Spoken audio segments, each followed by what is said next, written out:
Film की शुरुआत एक कुशल कंप्यूटर गेम डिजाइनर ब्रेंडन से होती है, जो वैज्ञानिकों द्वारा भूल भुलैया अध्ययन में अंतर्दृष्टि साझा करते हैं, ये समझने के लिए कि जीव सीखने, अनुकूलन और विकास के लिए स्मृति का उपयोग कैसे करते हैं।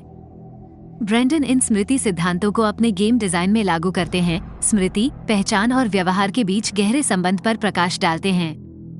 उन्होंने एक मार्मिक प्रश्न उठाया, क्या होता है जब हम अपनी यादों पर भरोसा नहीं कर पाते? एक समर्पित पति और पिता ब्रेंडन अपनी प्यारी पत्नी और बेटी के साथ समुद्र तट पर एक दिन का आनंद लेते हैं। स्मृति के महत्व पर जोर देते हुए ब्रेंडन की सुखद पारिवारिक यात्रा एक दुखद मोड़ ले लेती है। उनकी बेटी एक प्यारी बंदर गुड़िया से जुड़ी हुई किनारे से सीपियां इकट्ठा करने के लिए निकलती है।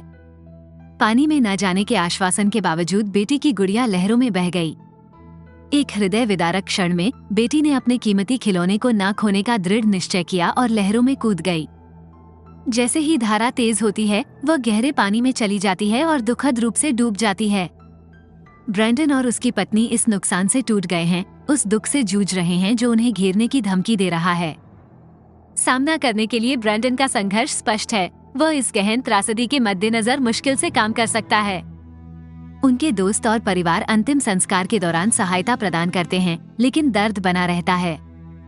महीनों बाद ब्रेंडन की पत्नी बंद करने की मांग करते हुए अपनी बेटी के कमरे को बंद करने का फैसला करती है। दुख और स्मृति के माध्यम से एक यात्रा शुरू करती है जो उनकी पहचान के मूल ढांचे को चुनौती देगी। अपनी बेटी की याददाश्त पर कब्जा छोड़ने से इनकार करते हुए ब्रेंडन उसके कमरे को तोड़ने के विचार के खिलाफ विद्रोह करता है। इस भ्रम को बनाए रखने के लिए बेताब कि वह अभी भी जीवित है, वह सावधानीपूर्वक हर चीज को उसके मूल स्थान पर पुनर्स्थापित करता है। समय पर कमरे को फ्रीज कर देता है क्योंकि यह वह दिन था जब वह गई थी। एक अप्रत्याशित मोड़ में ब्रेंडन को अपनी बेटी की पसंदीदा सोते समय की कहानी की किताब मिल जाती है और उसे शीर्षक में एक विसंगति नजर आती है। वह इसे बेरेनस्टीन के रूप में याद करते हैं, जो वास्तविक वर्तनी बेरेनस्टन से विरोधाभासी है। इस असंगति से परेशान होकर ब्रेंडन ने अपने बहनोई से इस पर चर्चा की, जो इसे बेरेनस्टीन के नाम से भी याद करते हैं। परेशान करने वाला एहसास ब्रेंडन को स्मृति और वास्तविकता की प्रकृति पर सवाल उठाने के लिए प्रेरित करता है। विसंगति को दूर करने में असमर्थ ब्रेंडन अपने बहनोई के साथ देर रात बातचीत में शामिल होता है, जो विसंगति से उतना ही हैरान है। उत्तर खोजने के लिए दृढ़ संकल्पित ब्रेंडन इंटरनेट की ओर रुख करता है और पुस्तक के शीर्षक की अपनी स्मृति के साथ संरेखित एक व्यापक साजिश सिद्धांत की खोज करता है। इस रहस्योद्घाटन से पता चलता है कि वो और उनके बहनोई अपने साझा विश्वास में अकेले नहीं हैं। अगली सुबह रेफ्रिजरेटर पर एक पारिवारिक तस्वीर को देखते समय ब्रेंडन को एक और परेशान करने वाली असंगति नजर आई। पृष्ठभूमि से पता चलता है कि उन्होंने तस्वीर लॉस एंजल्स की एक वेधशाला में ली थी, लेकिन ब्रेंडन को स्पष्ट रूप से एक अलग स्थान याद है। उस वर्ष लॉस एंजल्स की यात्रा का उद्देश्य पत्नी की मां से मिलना था, लेकिन ब्रेंडन को यात्रा के दौरान पत्नी और उसकी मां के बीच तनाव याद है, जिससे स्मृति और वास्तविकता के बीच एक चिंताजनक दरार पैदा हो गई। परिवार के भीतर तनाव को कम करने के प्रयास में ब्रेंडन उन्हें शहर के विभिन्न पर्यटक स्थलों की यात्रा पर ले जाता है, जानबूझकर संबंधित विशेष वेधशाला से बचते हुए। हालांकि एक अप्रत्याशित मोड़ तब आता है जब उसकी पत्नी इस बात पर जोर देती है कि वे उस विशिष्ट स्थान पर गए थे। परस्पर विरोधी यादें ब्रेंडन की साजिश को और गहरा कर देती हैं, जिससे वह अपने बहनोई के साथ मंडेला प्रभाव की घटना का पता लगाने के लिए प्रेरित होता है।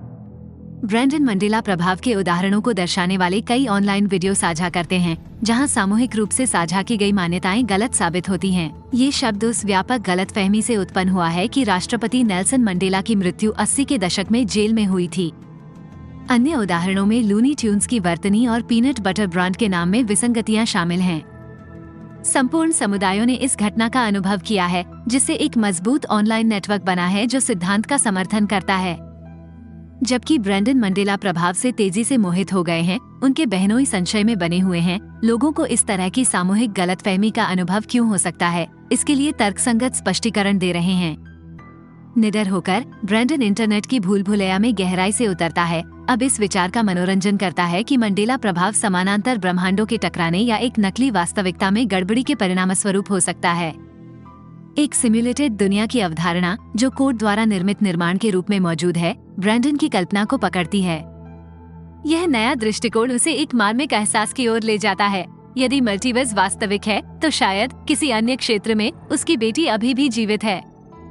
इस बात से आश्वस्त कि वह अपनी इच्छाओं के अनुसार वास्तविकता को नया आकार दे सकता है, ब्रैंडन अपनी बेटी को वापस लाने की संभावना पर विचार करता है। एक पुजारी के साथ बातचीत को याद करते हुए, जिसने दावा किया था कि उसकी बेटी की मृत्यु भगवान की योजना का हिस्सा नहीं थी, ब्रैंडन, जो एक बार उच्च शक्तियों पर संदेह करता था, इस विचार पर विचार करना शुरू कर देता है कि उनकी दुनिया पर शासन करने वाली एक और शक्ति हो सकती है। जैसे ही ब्रैंडन मंडेला प्रभाव के रहस्यों की गहराई में उतरता है, उसका बहनोई उसके बढ़ते जुनून के बारे में चिंतित हो जाता है। ब्रैंडन को हतोत्साहित करने का प्रयास करते हुए वो मंडेला प्रभाव का श्रेय केवल मानव मस्तिष्क द्वारा उत्पन्न झूठी यादों को देते हैं। निडर, ब्रैंडन इस उम्मीद पर कायम है कि मंडेला प्रभाव उसकी बेटी को वापस लाने की कुंजी है और इस संभावना को खारिज करने के लिए उसने अपने बहनोई को फटकार लगाई। इसके साथ ही ब्रैंडन की पत्नी उसकी वापसी को महसूस करते हुए अपनी चिंता व्यक्त करती है। ब्रैंडन अपने नए सिद्धांतों को साझा करने के अपने गंभीर प्रयास में उन्हें मंडेला प्रभाव की अवधारणा से परिचित कराते हैं। उदाहरण के लिए वो उससे पूछता है कि क्या उसे मोनोपोली लोगों के मूंछ वाले आदमी की याद है, जो उभरी हुई सूक्ष्म विसंगतियों को उजागर करता है।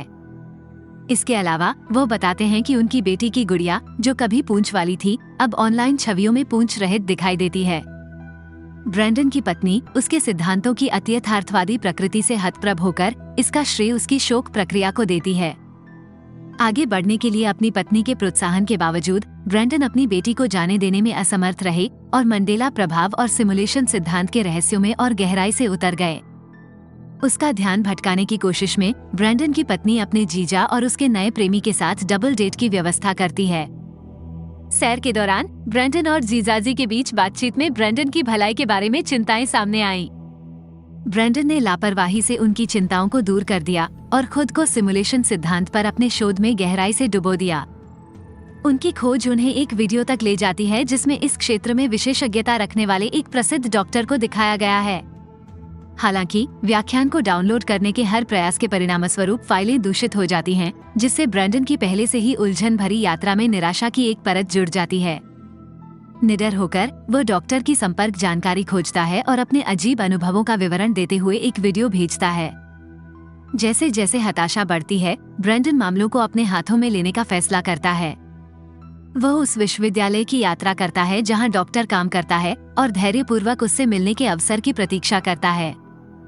जब आखिरकार मौका आता है, ब्रैंडन अपना परिचय देता है और डॉक्टर अनिच्छा से वीडियो को पहचानने की बात स्वीकार करता है। प्रारंभिक प्रतिरोध के बावजूद डॉक्टर अंततः ब्रैंडन को बातचीत के लिए अपने घर में आने की अनुमति देता है, जो ब्रैंडन के अनुभवों को सिमुलेशन सिद्धांत की रहस्यमय दुनिया से जोड़ने वाले रहस्यमय धागों का खुलासा करने का वादा करता है। एक रहस्य उद्घाटनपूर्ण बातचीत में डॉक्टर ब्रैंडन को एक चौंका देने वाला सिद्धांत बताता है। उनकी पूरी दुनिया और वास्तविकता एक बेहद शक्तिशाली कंप्यूटर द्वारा संचालित सिमुलेशन है। देखने से लेकर स्पर्श और गंध तक प्रत्येक संवेदी अनुभव जटिल कोड का परिणाम है। वीडियो गेम डिजाइन से समानताएं बनाते हुए ब्रैंडन इस अवधारणा को समझते हैं कि सिमुलेशन केवल तभी वातावरण प्रस्तुत करता है जब कोई किसी विशेष क्षेत्र में कदम रखता है। डॉक्टर स्पष्ट करते हैं कि मंडेला प्रभाव जैसी घटनाएं सिमुलेशन के कोड में गड़बड़ियां या परिवर्तन हैं। ब्रैंडन अपनी वास्तविकता को बदलने की आशा से प्रेरित होकर इस ब्रह्मांडीय कोड को हैक करने की कल्पना करता है। डॉक्टर ने खुलासा किया कि विश्वविद्यालय के पास ऐसे प्रयोग के लिए उपयुक्त क्वांटम कंप्यूटर है। हालांकि उन्होंने सिमुलेशन सिद्धांत के लिए अपनी वकालत के कठोर परिणामों का खुलासा किया। साथियों द्वारा बहिष्कार और कार्यक्रम प्रमुख के रूप में अपने पद से हटाना अज्ञात शक्तियों के सौजन्य से जो सच्चाई को दबाने की कोशिश कर रहे हैं। निडर होकर ब्रैंडन ने अपना खुद का एक सिद्धांत प्रस्तावित किया है। कोई या कुछ और राजनीतिक परिदृश्यों की भविष्यवाणी करने के लिए कई सिमुलेशन आयोजित कर रहा है। उनका मानना है कि ये सिमुलेशन दुनिया के आर्थिक भविष्य को निर्धारित करने की कुंजी हैं। ब्रैंडन का अनुमान है कि इन सिमुलेशन के पर्यवेक्षक को इन परिदृश्यों में हेरफेर करने से लाभ होगा।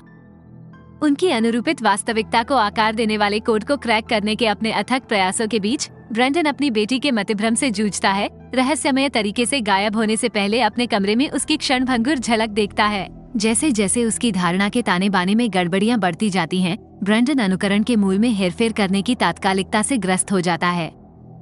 कंप्यूटर गेम डिजाइन करने में उपयोग किए जाने वाले कोड का उपयोग करते हुए ब्रैंडन का लक्ष्य इसे क्वांटम कोड के साथ एकीकृत करना है, जो उनके अनुसार उनकी वास्तविकता को नियंत्रित करता है।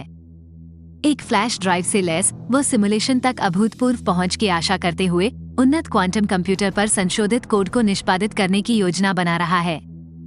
ब्रेंडन की बेचैनी तब बढ़ जाती है जब वह एक सुबह उठता है और अपनी बेटी को चमत्कारिक रूप से जीवित पाता है।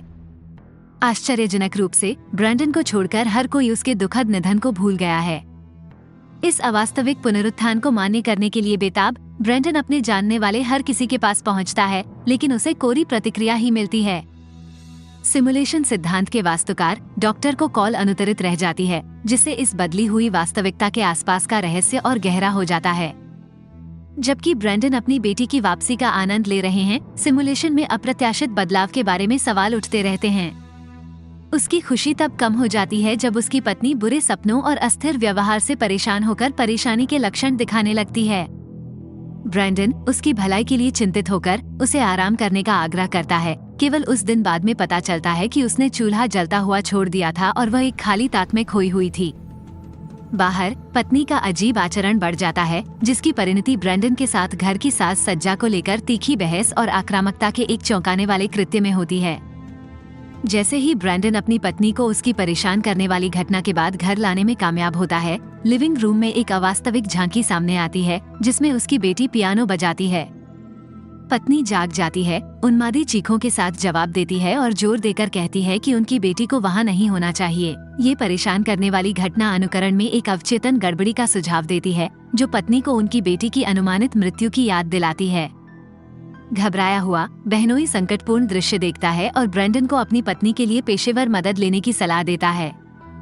हालांकि अपनी पत्नी के अनियमित व्यवहार और उनकी बेटी को वापस लाने वाली सिमुलेशन गड़बड़ी के बीच संभावित संबंध पर चिंता से प्रेरित होकर ब्रेंडन ने सुझाव को दरकिनार कर दिया और सीधे डॉक्टर के घर चला गया।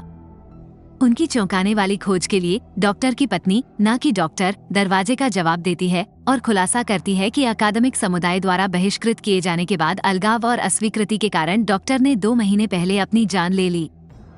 इस रहस्योद्घाटन से हतप्रभ ब्रेंडन इस धारणा से जूझ रहे हैं कि सिमुलेशन ने डॉक्टर को चुप कराने और ब्रेंडन के कोड की खोज को रोकने के लिए घटनाओं में हेरफेर किया हो सकता है। तात्कालिकता की भावना से निडर और प्रेरित ब्रेंडन इस संभावना पर विचार करता है कि सिमुलेशन निर्माता ने साजिश को उजागर करने से उसका ध्यान भटकाने या उसे रोकने के लिए इन घटनाओं को अंजाम दिया। अपने निष्कर्षों को सुरक्षित रखने के लिए ब्रेंडन इसमें शामिल जोखिमों के बारे में जानते हुए हर चीज का स्पष्टीकरण दर्ज करता है। इस बीच ब्रेंडन की पत्नी तनावग्रस्त रहती है और बहनोई सहायता प्रदान करने के लिए आगे आता है। जब ब्रेंडन अपनी बेटी को गाते और पियानो बजाते हुए देखता है, तो वो उसके खोने के दुख और उसकी मृत्यु के बाद उसे हुए गहरे दर्द की यादों से भर जाता है। अगले दिन ब्रेंडन एक अटल दृढ़ संकल्प से प्रेरित होकर विश्वविद्यालय की ओर जाता है और क्वांटम कंप्यूटर वाली इमारत में घुस जाता है। एक कर्मचारी के साथ आकस्मिक मुठभेड़ ब्रेंडन को हिंसा का सहारा लेने के लिए मजबूर करती है और जैसे ही वो उस व्यक्ति को बेहोश कर देता है, उसके अंदर अपराध बोध की भावना दौड़ने लगती है। नैतिक संघर्ष को नजरअंदाज करते हुए ब्रेंडन अपने मिशन के साथ आगे बढ़ता है और अपने द्वारा सावधानी से तैयार किए गए कोड को क्वांटम कंप्यूटर में प्लग करता है। जैसे ही यह कोड लागू करता है, इसकी रोशनी टिमटिमाती है और ब्रेंडन जल्दी से इमारत से बाहर निकल जाता है और बाहर निकलते समय कर्मचारी के बेजान शरीर को पार कर जाता है। एक बार बाहर निकलने पर ब्रेंडन को एक भयानक दृश्य का सामना करना पड़ता है। एक खाली पार्किंग स्थल जिसमें उसकी कार नहीं थी। बेवजह वह खुद को घर जाने वाली बस में पाता है। जैसे ही वह घटनाओं के अजीब मोड़ से जूझता है, उसकी पत्नी घबराहट में फोन करती है, यह महसूस करते हुए कि कुछ गड़बड़ है। ब्रेंडन के आसपास वास्तविकता का ताना बाना ढहने लगता है। वस्तुएं और लोग गायब हो जाते हैं या गड़बड़ हो जाते हैं और परिवेश अस्तित्व और गैर अस्तित्व के बीच टिमटिमाता रहता है। पेड़ और घर दृश्य के अंदर और बाहर झूलते रहते हैं। घर पहुंचने पर ब्रेंडन अपनी पत्नी और बेटी से लिपट गया और उनकी उपस्थिति में सांत्वना ढूंढ रहा था। हालांकि गड़बड़ तेज हो जाती है और उसकी पत्नी का चेहरा विकृत हो जाता है, इससे पहले कि वह एक तीखी चीख निकालती। चंद्रमा स्वयं अपने डुप्लीकेट से टकराता है और फट जाता है, जिससे ब्रेंडन की दुनिया अभेद्य अंधेरे में डूब जाती है। घटनाओं के एक भूकंपीय मोड़ में ब्रेंडन का कोड ब्रह्मांड के पूरे इतिहास को फिर से लिखना शुरू कर देता है, जो विश्व युद्धों, खोई हुई सभ्यताओं और यहाँ तक कि डायनासोर के युग तक पहुँचता है। सिमुलेशन सिद्धांत में ब्रेंडन का लगातार विश्वास सही साबित हुआ है। जिस वास्तविकता को वे एक बार जानते थे, वह वास्तव में अन्य सांसारिक प्राणियों द्वारा निर्धारित एक निर्माण है। ब्रह्मांड एक परिवर्तनकारी पुनर्निर्माण से गुजरता है और ब्रैंडन खुद को समुद्र तट पर निर्णायक दिन पर वापस ले जाया हुआ पाता है। पहले की तरह उसकी बेटी ने किनारे पर सीपियां खोजने की अनुमति मांगी और उसकी पत्नी ने सहमति दे दी। हालांकि पिछली त्रासदी के ज्ञान से लैस ब्रैंडन हस्तक्षेप करता है और नियति को बदल देता है। वह अपनी बेटी को बंदर गुड़िया को पीछे छोड़ने का निर्देश देता है, ये सुनिश्चित करते हुए कि वह समुद्र में नहीं बह जाएगी और परिणामस्वरूप उसकी बेटी को पानी में उतरने के लिए मजबूर नहीं होना पड़ेगा। घटनाओं का क्रम अपरिवर्तनीय रूप से बदल जाता है और त्रासदी का खतरा टल जाता है। फिल्म ब्रैंडन की अपने जीवन की पटकथा को फिर से लिखने और अपनी बेटी को दुखद भाग्य से बचाने की गहन उपलब्धि के साथ समाप्त होती है।